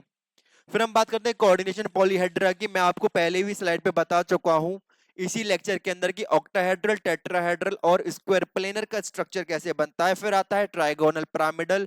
ट्राइगोनल पिरामिडल भी हमारा डिफाइन होता है किसके लिए? Trigonal bipyramidal. क्या है? ट्राइगोनल बायपिरामिडल है, मतलब हमारा ट्रायंगुलर शेप कोई बेस है और उसके ऊपर भी पिरामिड बन रहा है और नीचे भी पिरामिड बन रहा है। मैंने आपको बताया, या आपको पता होगा कि पिरामिड किस शेप के होते हैं। पिरामिड कुछ ऐसा ट्रायंगुलर शेप होता है लेकिन 3D में होता है, क्योंकि ये बायपिरामिडल है, मतलब ये शेप तो ट्रायंगुलर हो गई, मतलब एक जो आ रहा होगा वो ऐसे बोर्ड की बाहर की तरफ आ रहा होगा और ऐसे ही नीचे होगा, तो इस शेप को हम कहते हैं ट्राइगोनल बायपिरामिडल। क्या कहते हैं? Trigonal bipyramidal. चूंकि क्लास 11th के चैप्टर नंबर 4 केमिकल बॉन्डिंग का पार्ट है तो मैंने आपको ये ज्यादा डिटेल में नहीं बताया है। आगे चलते हैं।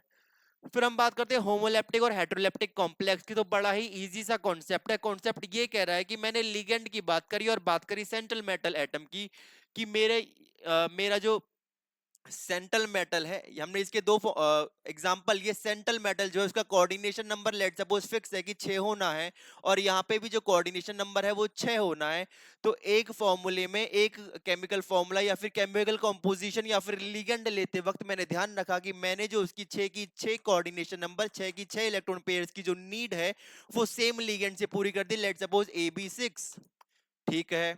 लेकिन एक के अंदर क्या किया, एक के अंदर मैंने यूनिडेंटेड लिगेंड लिए और अलग अलग लिए, मैंने बी के 3 ले लिए और सी के 3 ले लिए। तो यहाँ पे मैं क्या देख रहा हूं, यहाँ पे हम देख रहे हैं कि यहाँ पे दो तरीके के लिगेंड है, दो तरीके के लिगेंड है, तो उसे हम कहते हैं हेटेरोलेप्टिक कॉम्प्लेक्स। और पूरा लिगेंड एक तरीके का है कोऑर्डिनेशन कंपाउंड के अंदर, तो उसे हम कहते हैं होमोलेप्टिक कॉम्प्लेक्स। यही आपके एनसीईआरटी के अंदर दे रखा है कि bound to only one kind of donor atom. की लिगेंड क्या है? लिगेंड डोनर एटम ही तो है। मैंने आपको क्या बताया था कि भैया लिगेंड है, क्या है? लिगेंड है, इलेक्ट्रॉन डोनर है। चूंकि इलेक्ट्रॉन डोनर है तो लुईस बेस इसे कहते हैं, ठीक है। तो क्या है, सिर्फ एक काइंड के डोनर एटम्स प्रेजेंट हैं तो उसे कहेंगे होमोलेप्टिक कॉम्प्लेक्स, और अगर donor atom more than one kind के प्रेजेंट है तो उसे कहेंगे हेटेरोलेप्टिक कॉम्प्लेक्स। ये आपके एग्जांपल्स दे रखे हैं। पहले एग्जांपल में क्या दे रखा है कि सारे के सारे लिगेंड किस चीज के हैं? सारे लिगेंड अमोनिया के हैं। अगले एग्जांपल में क्या दे रखा है? सारे लिगेंड जो है वो साइनाइड आयन के हैं। लेकिन इस वाले एग्जांपल में दे रखा है कि आपके दो तरीके के लिगेंड प्रेजेंट है, एक अमोनिया है और एक क्लोरीन है, तो वो कैसा कॉम्प्लेक्स है? हेटेरोलेप्टिक कॉम्प्लेक्स है। कई बार एमसीक्यू के अंदर आपसे पूछ लिया जाता है चार ऑप्शंस देकर कि इनमें से होमोलेप्टिक कॉम्प्लेक्स कौन सा है, या इनमें से हेटेरोलेप्टिक कॉम्प्लेक्स कौन सा है। आगे चलते हैं। फिर हम बात करते हैं आईयूपीएसी नेमिंग की। कि हमने बात तो कर ली कोऑर्डिनेशन कंपाउंड की कि कैसे वो स्क्वायर ब्रैकेट के अंदर आएगा, कहां पे हमारा काउंटर आयन लिखा हुआ होगा, एक हमारा सेंट्रल मेटल आयन होगा, और हमारे लिगेंड्स होंगे।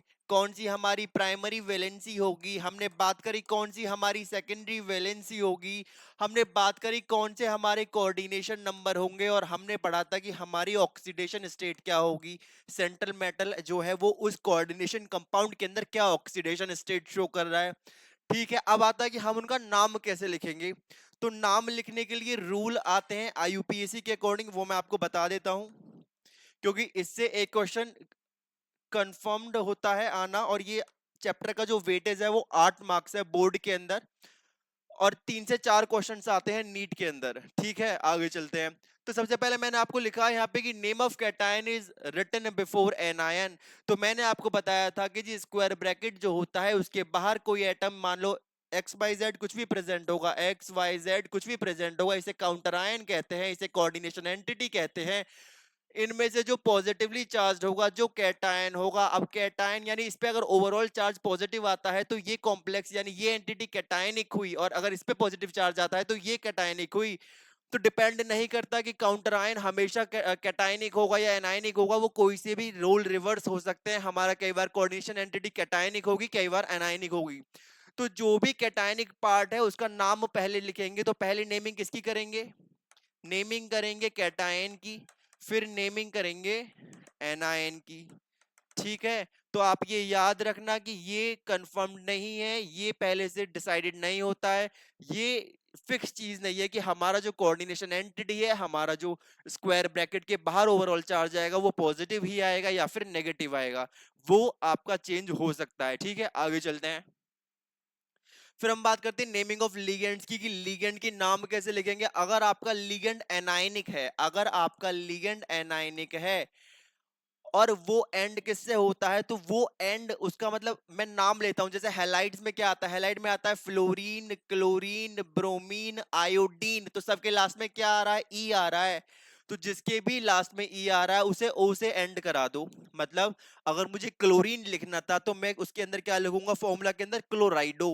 फ्लोरीन आ रहा होगा तो फ्लोराइडो, क्लोराइडो, फ्लोराइडो। जैसे हाइड्रोक्सीन है, क्या है, हाइड्रोक्सीन, ओ एच माइनस इज हाइड्रोक्सीन होता है, लेकिन जब मैं इसकी आईयूपीएसी नेमिंग कर रहा हूँ तो मैं इसको लिखूंगा हाइड्रोक्साइडो।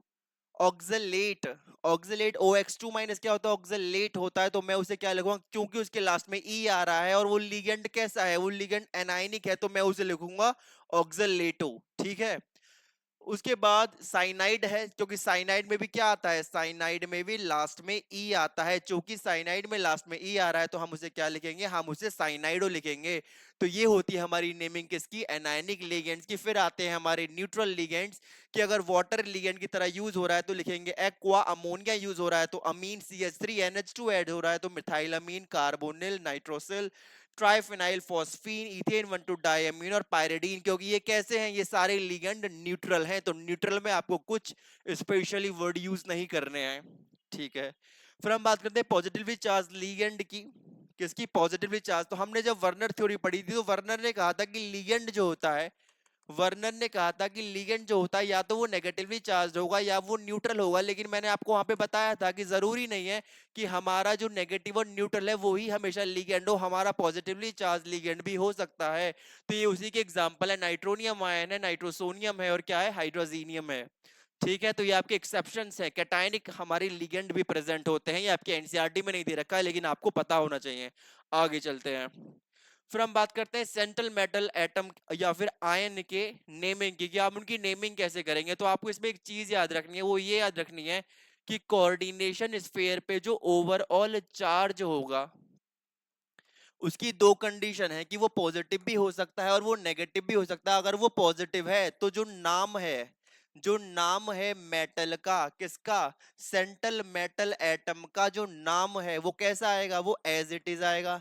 अगर क्या है, अगर आयरन है Fe है तो आयरन आएगा, कोबाल्ट है तो कोबाल्ट आएगा, तो कैसा आएगा, एज इट इज। लेकिन अगर मेरा यहाँ पे ओवरऑल और चार्ज नेगेटिव हो जाता है, चूंकि चार्ज नेगेटिव हो गया, तो यहाँ पे जो ट्रांजिशन मेटल प्रेजेंट होगा उसकी नेमिंग किस तरीके से होगी, उसकी नेमिंग आपकी ये दे रखी, कि अगर मेरा कोऑर्डिनेशन एंटिटी कैसा है, अगर मेरा कोऑर्डिनेशन एंटिटी जो है वो नेगेटिवली चार्ज्ड है, तो मैं आयरन को बोलूंगा फेरेट, कोबाल्ट को बोलूंगा कोबाल्टेट, निकिल को बोलूंगा निकलेट, पैलेडियम को पैलेडेट, प्लेटिनम को प्लेटिनेट, कॉपर को क्यूपरेट, सिल्वर को बोलेंगे आर्जेंटेट, गोल्ड को बोलेंगे ऑरेट और जिंक को बोलते हैं जिंकेट।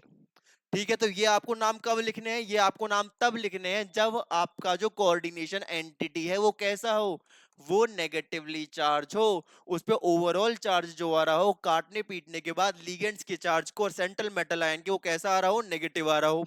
ठीक है, आगे चलते हैं। फिर हम बात करते हैं प्रीफिक्सेस की। अब प्रीफिक्स का यूज हम क्यों करते हैं, तो प्रीफिक्स का यूज किया जाता है नंबर बताने के लिए, कि मैंने यहाँ पे लिगेंड हाइड्रोक्साइड आयन हाइड्रोक्साइडो तो यूज किया, लेकिन कितने किए हैं, चार, तो मैं कैसे बताऊंगा कि चार यूज किए। तो उनके लिए आप यूज करते हैं बिस ट्रिस टेट्राकिस। क्या यूज करते हैं, बिस ट्रिस टेट्राकिस। बिस मतलब दो, ट्रिस मतलब तीन, टेट्राकिस मतलब चार। Wait, just a second. आप बिस्ट्रिस और टेट्राकिस कब यूज करेंगे, आप बिस्ट्रिस और टेट्राकिस यूज करेंगे आपके बाइडेंटेट की कंडीशन में या फिर एम्बिडेंटेट की कंडीशन में। कब यूज करेंगे, आप उन्हें यूज करेंगे जब आप जो लीगेंड है उसका नाम लिख रहे हैं तो उसके नाम के अंदर पहले से ही नंबर आ रहे हैं। जैसे मैंने मान लो मेरे को दे रखा है EN, ये लीगेंड है और मैंने इसका हम इसका नाम लिखते हैं इथेन 1,2 डायमीन। तो यहाँ पे आप क्या हुआ, इथेन 1 और 2 तो यहाँ भी यूज हो रहे हैं और 2 यहाँ भी यूज हो रहा है, तो यहाँ पे आप क्या यूज करेंगे, इस वाले 2 को बताने के लिए आप यूज करेंगे बेस। जैसे मैं इसका नाम लिखूंगा तो इसका नाम आएगा डाइक्लोराइडो, क्या आएगा, डाइक्लोराइडो बेस। ये क्या है, ये इथेन 1,2-डाइअमीन है, इथेन 1,2-डाइअमीन। ठीक है।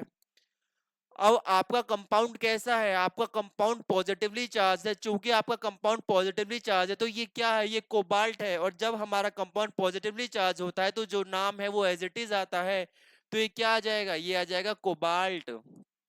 ठीक है। फिर आप कहेंगे कि इस पे कितना चार्ज आएगा, कितना चार्ज आएगा, यानी कितना, वहां पे हम लास्ट में जो लिखते हैं उसकी ऑक्सीडेशन स्टेट लिखते हैं।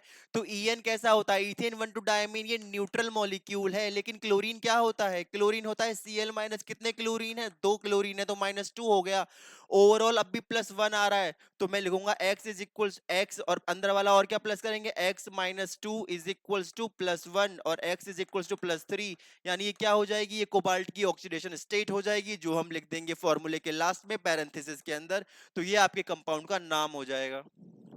क्या कंपाउंड का नाम है, आपके कंपाउंड का नाम है डाइक्लोराइडो बिस इथेन 1,2-डाइअमीन कोबाल्ट थर्ड। ठीक है, आगे चलते हैं। ये आपका ऊपर सिंपल एग्जांपल दे रखा है कि मान लो अगर आपका जो लिगेंड है वो सिंपल आयन है कोई भी, मान लो वो वाटर है, मान लो वो वाटर है तो वाटर को आप सिंपल लिख देंगे एक्वा। मान लो आपका वो क्लोरीन है तो आप उसे लिख देंगे क्लोराइडो। आपका वो OH माइनस है तो आप उसे लिख देंगे हाइड्रोक्साइडो, क्या लिख देंगे, हाइड्रोक्साइडो। तो आप यहाँ पे देख रहे हैं कि यहाँ पे कहीं बीच में लिगेंड के नाम के बीच में 1 2 3 4 5 कुछ यूज नहीं हो रहा है, तो उस वक्त जब आप लिगेंड का नंबर बताएंगे तो नंबर बताएंगे आप मोनो डाई और ट्राई से, और इसका नाम हो जाएगा क्या, सबसे पहले हमें क्या लिखना है, मैंने अभी आपको बताया था कि आपको कैटायन का नाम सबसे पहले लिखना है। किसका नाम सबसे पहले लिखना है, कैटायन का। तो देख लो कैटायन का क्या नाम है भैया, पोटेशियम कैटायन है, तो सबसे पहले क्या आ जाएगा, सबसे पहले आ जाएगा पोटाशियम। क्या आ जाएगा, के इज पोटेशियम। फिर अब जब आप इसके अंदर घुसेंगे, आप इसके जो स्क्वायर ब्रैकेट है उसके अंदर जाते हैं, तो सबसे पहले लीगेंड की नेमिंग होती है। तो क्या लीगेंड है, हाइड्रोक्साइड, इसको क्या लिखते हैं, हाइड्रोक्साइडो। कितने हैं, 4, तो इसे क्या कहेंगे, इसे कहेंगे क्वाड। क्या कहेंगे, क्वाड हाइड्रोक्साइडो। ठीक है।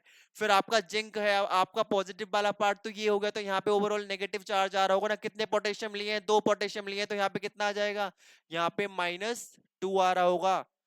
-2 आ रहा है, लेकिन आना कितना चाहिए था, -4, क्योंकि OH के ऊपर माइनस आयन होता है। मैं आपको बताता हूँ कि ये जो मैं ऑक्सीडेशन स्टेट निकाल रहा हूँ ये आपके नेक्स्ट लेक्चर के अंदर होंगे, जिसके अंदर हम वैलेंस बॉन्ड थ्योरी और क्रिस्टल फील्ड स्टेबलाइजिंग थ्योरी पढ़ते हैं।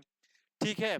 तो अभी आप सिर्फ इतना याद रखो जितना मैं बता रहा हूँ कि आपको याद रखना है। आपने पोटेशियम लिखा, फिर आपको लीगेंड का नाम लिखना है स्क्वायर ब्रैकेट के अंदर घुसते ही, ना कि किसका, सेंट्रल मेटल का। तो आपने लीगेंड का नाम लिखा कितना, क्वाड हाइड्रोक्साइड, और फिर क्या है, जिंक, क्योंकि ये ओवरऑल नेगेटिव है। तो जब नेगेटिव है हमारा जिंक, जब जिंक मेरा नेगेटिव है तो मैं उसे क्या लिखूंगा, मैं उसे लिखूंगा जिंकेट। क्या लिखेंगे, जिंकेट। अब इसकी ऑक्सीडेशन स्टेट आएगी तो इसकी जो ऑक्सीजन स्टेट है वो यहाँ पर 2 है, ये हम पैरेंथेसिस के अंदर लिख देंगे। ठीक है। तो आपका जो ओवरऑल नाम हुआ वो हुआ पोटेशियम क्वाड हाइड्रोक्साइडो जिंकेट 2, और दूसरे का नाम हुआ डाइक्लोराइडो बिस इथेन 1,2-डाइअमीन कोबाल्ट थर्ड। ठीक है, आगे चलते हैं।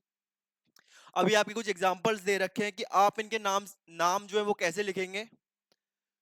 सबसे पहले आपको याद रखना है कि आपका जो काउंटर आयन है, जो स्क्वायर ब्रैकेट के बाहर वाला आयन है, उसे काउंटर आयन कहते हैं। वो पॉजिटिव है या नेगेटिव है, तो क्या है, क्लोरीन। क्लोरीन पॉजिटिव होता है, नेगेटिव होता है, क्लोरीन होता है Cl माइनस, तो नेगेटिव है। तो ये पॉजिटिव है, तो पॉजिटिव होने का एक फायदा तो हमें मिल गया, क्या मिल गया, कि नेमिंग जो है वो इससे शुरू होगी, यानी स्क्वायर ब्रैकेट से शुरू होगी। ठीक है। दूसरा फायदा क्या हुआ, दूसरा फायदा यह हुआ, चूंकि हमारे स्क्वायर ब्रैकेट, क्योंकि मेरी कोऑर्डिनेशन एंटिटी पॉजिटिव है, तो मेरी जो सेंट्रल मेटल एटम है उनका नाम ऐसे कैसे आ जाएगा, मतलब ये कोबाल्ट है तो कोबाल्ट लिखेंगे, ना कि कोबाल्टेट लिखेंगे। ठीक है, नेमिंग शुरू करते हैं। तो सबसे पहले क्या आएगा, ये अमाइन है, हमने क्या पीछे अमाइन देखा था लिगेंड्स के अंदर, देखते हैं क्या यहाँ पे कहीं अमाइन लिख रहा है। बिल्कुल आपको दिख रहा होगा, ये रहा न्यूट्रल लिगेंड्स के अंदर जब NH3 दे रखा होता है तो उसे अमाइन कहते हैं। क्या कहते हैं, अमाइन कहते हैं। हमें अमाइन मिल गया, तो लिख दो कितने अमाइन है, 6 अमाइन है, तो 6 के लिए क्या लिखते हैं, हेक्सा। कितने अमाइन है, 6, हेक्सा अमाइन। फिर आपका क्या है, फिर आपका है कोबाल्ट। ठीक है। अब आपको पता होना चाहिए कि कोबाल्ट कितनी ऑक्सीजन स्टेट में यहाँ पर है, तो आपको यहाँ पे क्या है, ये -3 है ओवरऑल, तो यहाँ पे +3 आ रहा होगा, ये न्यूट्रल है तो +3 इसका हो गया। तो कोबाल्ट कितनी ऑक्सीजन स्टेट में है, +3। 3 और लास्ट में क्या है, क्लोराइड, क्या है, क्लोराइड। तो ये आपका फॉर्मूला हो जाएगा। याद रखना जब हम कोऑर्डिनेशन एंटिटी और काउंटर आयन का फॉर्मूला लिखते हैं तो बीच में थोड़ा सा गैप रखते हैं, ठीक है। अगला देखो, अगला कितना आसान है। अगला क्या दे रखा है आपको, अगला दे रखा है आपको अमाइन और दे रखा है क्लोरीन लिगेंड की तरह। तो कितने अमाइन हैं, कितने अमाइन है, 5। तो क्या कहेंगे उसे, पेंटा अमीन। क्या कहेंगे, पेंटा अमीन। एक चीज और याद रखनी है, जब आप लिगेंड जैसे इस तरीके के कॉम्प्लेक्स में, जो हेटेरोलेप्टिक कॉम्प्लेक्स है, मतलब जिसके अंदर दो तरीके के लिगेंड दे रखे हैं, तो एक एक है अमीन A4 अमीन और एक है क्लोरीन C। तो ए पहले आता है या क्लोरीन, तो डेफिनेटली ए पहले आता है। तो अगर क्लोरीन यहाँ होता और अमीन यहाँ होता तो यहाँ इसका नाम लिखते वक्त मैं पहले अमीन लिखता, क्योंकि एबीसीडी में अल्फाबेटिकल ऑर्डर में पहले अमीन आता है। कितने अमीन है, 5 अमीन है, तो ये हो जाएगा पेंटा अमीन, ठीक है। कितने क्लोरीन है, एक क्लोरीन है, हो जाएगा क्लोराइडो, ठीक है। कितने कोबाल्ट है, कोबाल्ट तो हमेशा एक ही रहेगा, क्यों, क्योंकि वो सेंट्रल मेटल एटम है। आपने कहा इसके ऊपर कितना चार्ज आया, यहाँ पे मैं -2 से इसे बैलेंस कर रहा हूं, तो मतलब इधर अपोजिट में +2 होगा, +2 होगा, लेकिन अभी प्लस में ज्यादा आ रहा है, तो क्लोरीन ने भी कम किया होगा, तो इस पे +3 आ जाएगा। तो कोबाल्ट कितना हुआ, कोबाल्ट 3 हुआ। और लास्ट में क्या दे रखा है, क्लोराइड। तो ये आपकी नेमिंग हो जाएगी, ठीक है। अब आप कहेंगे कि जी हमने अमीन तो पहले लिख दिया, लेकिन अमीन से पहले तो पेंट भी आ रहा है, पी आ रहा है, तो पी तो बाद में आता है सी के। लेकिन याद रखना कि जब नंबरिंग देखते हैं, जब हम लिखते हैं मोनो, जब हम लिखते हैं बाई, जब हम लिखते हैं ट्राई, जब हम लिखते हैं क्वाड, जब हम लिखते हैं पेंट, तो इनको कंसीडर नहीं करते। किसमें कंसीडर नहीं करते, अल्फाबेटिकल ऑर्डर में।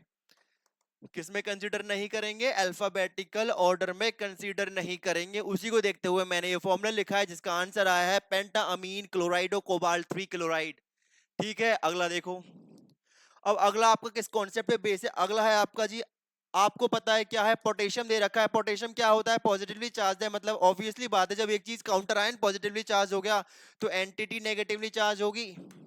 तो इस केस में क्या होगा, पैलेडियम जो काउंटर आयन, उसको क्या लिखेंगे, उसको पैलेडेट लिखेंगे। तो सबसे पहले मैंने आपको बताया कि कैटायन, आप कैटायन का नाम सबसे पहले उठा करके रख दो, यहाँ पे लिख देंगे पोटाशियम। क्या लिख देंगे, पोटेशियम। फिर आप घुसे किसके अंदर, आप घुसे स्क्वायर ब्रैकेट के अंदर। स्क्वायर ब्रैकेट में घुसते ही आपको मिला सेंट्रल मेटल एटम, लेकिन इसको अभी छोड़ दो, पहले चलो लिगेंड की तरफ। तो कितने लिगेंड हैं, 4 हैं। तो क्या हो जाएगा, क्वाड, क्या, क्वाड क्लोराइडो, या फिर इसे और क्या कह सकते हैं, इसे हम कहते हैं टेट्रा। क्या कहते हैं, टेट्रा, टेट्रा क्लोराइडो, टेट्रा क्लोराइडो। पैलेडियम है। अब यहाँ पे याद रखना कि मेरा वो क्या था, नेगेटिवली चार्ज है। पैलेडियम अगर नेगेटिवली चार्ज है तो उसे पैलेडेट लिखते हैं। लिख दो फॉर्मूले में आगे, क्या हो जाएगा, पैलेडेट, पैलेडेट। अब आप कहेंगे कि जी इसके ऊपर कितना चार्ज है, तो यहाँ +2 आ रहा है, तो यहाँ -2 आ रहा होगा, मतलब आना चाहिए था -4, यानी +2 इसने कम कर दिया। +2 और -4 कितना हो जाएगा, -2। भाई +2 पैलेडियम का कितना है, पैलेडियम का है +2, -4 =-2 ही तो आएगा, ठीक है। तो कितना आ जाएगा, यहाँ पे आ जाएगी इसकी वैलेंसी 2 पैरेंथेसिस के अंदर। और यहाँ पे भी याद रखना, कहीं और भी था क्या, क्वाड, नहीं, आई थिंक पीछे वाली स्लाइड में, हाँ। यहाँ पे भी याद रखना कि इसमें ना क्वाड और टेट्रा दो यूज किए जाते हैं, चार के लिए। चार के लिए हम दो चीज यूज कर सकते हैं चार को डिनोट करने के लिए, एक तो क्वाड और एक टेट्रा। लेकिन क्वाड के ओवर टेट्रा को प्रीफर किया जाता है, तो यहाँ क्वाड की जगह आपको यूज करना है क्या, टेट्रा, ठीक है। ये जब आप ऑर्गेनिक कंपाउंड की नेमिंग करते हैं तो क्वाड का वहां पे रोल आता है।